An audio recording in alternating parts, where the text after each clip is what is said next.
మండలిలో హెరిటేజ్ ఇదాపూర్ వ్యవహారంపై చర్చకు టీడీపీ భయపడుతోంది అని మాజీ మంత్రి వైఎస్సీపీ బాపట్ల జిల్లా అధ్యక్షుడు మేరుగ నాగార్జున తీవ్ర విమర్శించారు. లడ్డూ కల్తీ అంశం కూడా చర్చకు టీడీపీ పారిపోతున్నారని, చర్చకు రావడంలో భయముందని ఆయన పేర్కొన్నారు. ముఖ్యమంత్రి చంద్రబాబు నాయుడు అబద్దాలు చెబుతూ వైఎస్సీపై విషపు ప్రచారం చేస్తోందని ఆరోపించారు.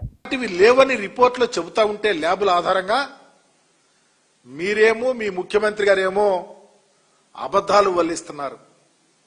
దెయ్యాలు వేదాలు వల్లించినట్టు మాట్లాడుతూ ఉన్నారు. ఏదైనా ప్రజలకు దేవుడి మీద ఒక ఆలోచన తీసుకొచ్చే విధంగా లడ్డు అంటే మహాప్రసాదాన్ని కళ్ళకద్దుకొని స్వీకరించే లడ్డు మీద మీరు రాజకీయాలు చేస్తా ఉన్నారంటే నిజంగా మీకు సిద్ధశుద్ధి ఉందా అని అడుగుతా ఉన్నా. ఈరోజు ఏకైక ప్రతిపక్షంగా ఉన్నటువంటి వైఎస్ఆర్ కాంగ్రెస్ పార్టీ, 3 పార్టీలు శాసనసభలో మీరు జనసేన బీజేపీ కలిసి కూటమిలాగా ఏర్పడితే ప్రతిపక్ష నాయకుడిగా జగన్మోహన్ రెడ్డి గారి దాటికి తట్టుకోలేక ప్రతిపక్ష హోదా ఇవ్వలేని పరిస్థితి తీసుకొస్తా ఉన్నారు. దీనికి పూర్తిగా మీ చేతగానితనానికి అద్దం పట్టలేదా అని అడుగుతా ఉన్నాం. ఈరోజు ఎంతవరకు వెళ్ళారంటే శాసనసభలోను శాసన మండలిలోను లడ్డూ వ్యవహారాన్ని చర్చించాలని ఐవీఆర్ఎస్ పెట్టారంటే శ్రీ వెంకటేశ్వర స్వామి వారిని మీ రాజకీయాల్లో ఎలా వాడుకుంటున్నారో అర్థమవుతా ఉందని చెప్పి చంద్రబాబు నాయుడు గారికి తెలియపరుస్తా ఉన్నా. అయ్యా మీ యొక్క రాజనీతి ఇదేనా అడుగుతా ఉన్నాం.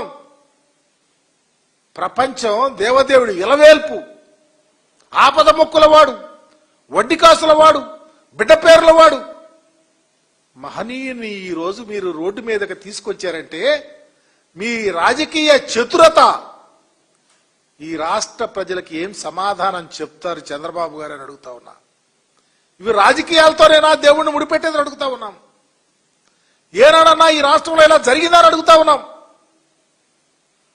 చివరికి మీ యొక్క హెరిటేజ్ ఇందాపూర్కు సంబంధించి డైరీకి సంబంధించి మధ్య ఉన్న సంబంధాల కోసం మాకు లెజిస్లేటివ్ కౌన్సిల్లో మా వాళ్ళు గత 5 రోజుల నుంచి పట్టుబడతా ఉంటే మీరు వాయిదా తీర్మానాన్ని ఇసిరి పారేపిస్తా ఉన్నారు, తిరస్కరిస్తా ఉన్నారు.